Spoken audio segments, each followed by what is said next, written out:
Salam Skapsa bisa, santun menuju prestasi dalam kompetensi. Oke pelajar Skapsa, pada mata pelajaran Bahasa Indonesia, kelas 12 semester 5 hari ini kita akan membahas tentang teks cerita sejarah. Untuk itu, mari kita simak materi berikut ini. Oke pelajar Skapsa, pertemuan kali ini kita belajar tentang teks cerita sejarah. Sebelum menuju materi, ada satu kutipan yang bagus dari penulis Bumi Manusia, yaitu manusia bisa pandai setinggi langit, tetapi jika ia tidak menulis, ia akan hilang dalam masyarakat dan dari sejarah. Pramudia Anantatur. Tujuan pembelajaran, siswa diharapkan mampu mendata informasi penting dalam teks sejarah, mengidentifikasi struktur teks cerita sejarah, membedakan teks cerita sejarah fiksi dan dengan teks sejarah non-fiksi. Selanjutnya, pengertian teks cerita sejarah. Sebuah cerita sejarah sendiri adalah sebuah teks yang memuat peristiwa di masa lampau yang benar-benar terjadi dan memiliki nilai sejarah. Itu pengertian dari teks cerita sejarah.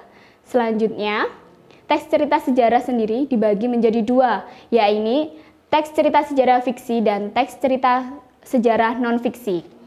Apa itu teks cerita sejarah fiksi? Teks cerita sejarah fiksi yang tidak nyata atau dalam penulisannya, penulis menambahkan imajinasinya di dalam sebuah karya tersebut. Sedangkan teks cerita sejarah non-fiksi adalah teks sejarah yang nyata atau dalam penulisannya, penulis memperhatikan fakta atau data-data yang ia peroleh.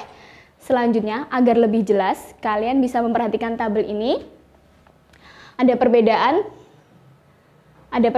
teks cerita sejarah fiksi, teks cerita sejarah non-fiksi. Dimulai dari jalan pengisahan. Di dalam teks cerita sejarah fiksi disusun berdasarkan dunia nyata atau menurunkan pengisahannya dari dunia nyata lalu dituliskan. Itu jika dari teks cerita sejarah fiksi jalan pengisahannya. Kemudian teks cerita sejarah non-fiksi, jika teks cerita sejarah fiksi itu disusun berdasarkan dunia nyata, jika teks cerita sejarah non-fiksi disusunkan berdasarkan fakta-fakta yang ada atau data-data yang ada. Kalau fiksi itu dari dunia nyata dikisahkan, tetap bisa ditambahkan imajinasi, sedangkan teks cerita sejarah non-fiksi disusun berdasarkan data atau fakta-fakta yang ada, harus real. Selanjutnya, pengembangan karakter tokoh. Jika teks cerita sejarah fiksi, karakter tokoh tidak diungkapkan sepenuhnya, sedangkan teks cerita sejarah non-fiksi, tokoh ditulis berdasarkan fakta. Sudah terlihat berbeda ya? Karakter tokoh tidak diungkapkan sepenuhnya, itu di dalam cerita sejarah fiksi. Sedangkan teks cerita sejarah non-fiksi, tokoh dituliskan berdasarkan fakta. Terus selanjutnya penyajian kehidupan tokoh. Di dalam teks cerita sejarah fiksi, kehidupan tokoh disajikan sesuai dengan pandangan pribadi pengarang. Jadi dilihat dari sudut pandang pengarang sebagai penulis. Sedangkan teks cerita sejarah non-fiksi, kehidupan tokoh disajikan sesuai dengan data atau fakta yang ada. Selanjutnya, teks cerita sejarah sendiri termasuk dalam teks rekon. Apa itu teks rekon? Teks rekon adalah teks yang menceritakan kembali pengalaman masa lalu secara kronologis dengan tujuan untuk memberikan informasi atau menghibur pembacanya, atau bisa keduanya. Teks rekon sendiri dibagi menjadi 3. Teks rekon faktual atau teks rekon cerita ulang yang mengandung kejadian faktual. Contohnya seperti eksperimen ilmiah, laporan polisi, atau laporan sebuah kejadian. Itu teks rekon faktual. Kedua, teks rekon imajinatif. Teks rekon imajinatif adalah cerita ulang yang mengandung cerita imajinatif dengan detail. Seperti novel-novel sejarah itu termasuk dalam teks rekon imajinatif. Selanjutnya yang ketiga ada teks cerita rekon pribadi atau cerita ulang yang mengandung kejadian-kejadian dengan penulisnya terlibat secara langsung. Jadi seperti biografi atau autobiografi yang dituliskan dan dikembangkan itu menjadi teks rekon pribadi. Selanjutnya, mengidentifikasi struktur teks sejarah. Di dalam struktur teks cerita sejarah sendiri terdapat 6 struktur. Yang pertama ada pengenalan situasi cerita atau orientasi. Dalam bagian ini pengarang memperkenalkan setting, termasuk dalam peristiwa-peristiwanya, alurnya itu diceritakan atau dibuka di awal cerita, itu dinamakan pengenalan situasi cerita. Di dalam pengenalan situasi cerita sendiri, biasanya penulis juga akan mengenalkan tokohnya, para tokohnya. Nah, setelah mengenalkan para tokohnya, penulis juga akan mengenalkan hubungan antar tokoh. Selanjutnya, ada pengungkapan peristiwa.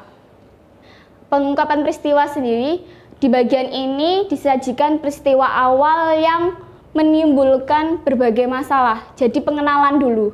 Pengungkapan peristiwa berarti ada pengungkapan awal, pengenalan ini peristiwa ini dimulai dari ini. Itu masuk dalam pengungkapan peristiwa. Selanjutnya menuju konflik. Terjadi peningkatan perhatian, kegembiraan, kehebohan, atau keterlibatan berbagai situasi yang menyebabkan bertambahnya kesukaran. Dimulai dari pengungkapan peristiwa, sudah pengenalan peristiwa, ditambah lagi, dimulai dari perhatiannya tambah naik. Jadi awalnya pendekatan, terus tambah naik perhatian, akhirnya menujulah ke konflik atau struktur selanjutnya. Puncak konflik. Bagian ini disebut pula sebagai klimaks. Pada bagian ini pula ditentukannya perubahan nasib beberapa tokoh. Dari PDKT, perhatiannya nambah, menujulah ke klimaks. Dari klimaks ini mulailah ada gejolak, ada perubahan-perubahan nasib. Misalnya dari gembira menjadi sedih, sedih menjadi bagaimana, itu menuju ke konflik. Selanjutnya penyelesaian. Di bagian penyelesaian atau sebagai akhir cerita, pada bagian ini berisi penjelasan atau penilaian tentang sikap ataupun nasib-nasib yang dialami tokoh. Jadi ini hampir menuju ke ending cerita atau akhir dari sebuah cerita. Jadi di dalam penyelesaian ini dari konflik menuju penyelesaian akan menemukan sebuah titik temu. Biasanya di akhir cerita bisa diceritakan akhir yang bahagia atau akhir yang menyedihkan. Selanjutnya di bagian koda. Koda ini adalah bagian berupa komentar terhadap keseluruhan isi cerita yang fungsinya sebagai penutup. Biasanya koda itu ditentukan oleh penulis. Biasanya penulis menambahkan sudut pandangnya di cerita itu.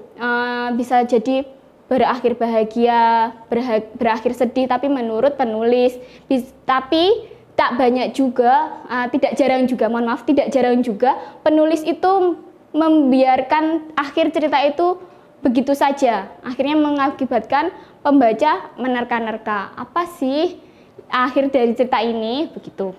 Nah, setelah mendengarkan materi tadi, kalian ada tugas.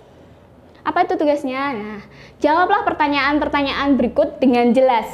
Yang pertama, sebutkan jenis teks cerita sejarah yang kalian ketahui. Kedua, apa yang kamu ketahui tentang teks rekon? Ketiga, tuliskan fungsi teks sejarah. Keempat, sebutkan struktur dalam teks cerita sejarah. Dan kelima, apa yang kamu ketahui tentang koda? Jawablah pertanyaannya dengan baik dan menurut pendapat kalian masing-masing. Lalu kirimkan jawaban kalian ke dalam Google Classroom. Sekian, terima kasih dari saya. Sampai jumpa di pertemuan selanjutnya. Baiklah pelajar Sekapsa, demikian materi hari ini mengenai teks cerita sejarah. Untuk pengumpulan tugas melalui Google Classroom, jangan lupa sukai dan komen untuk mendukung program ini. Klik subscribe dan tekan tombol lonceng supaya tidak ketinggalan informasi.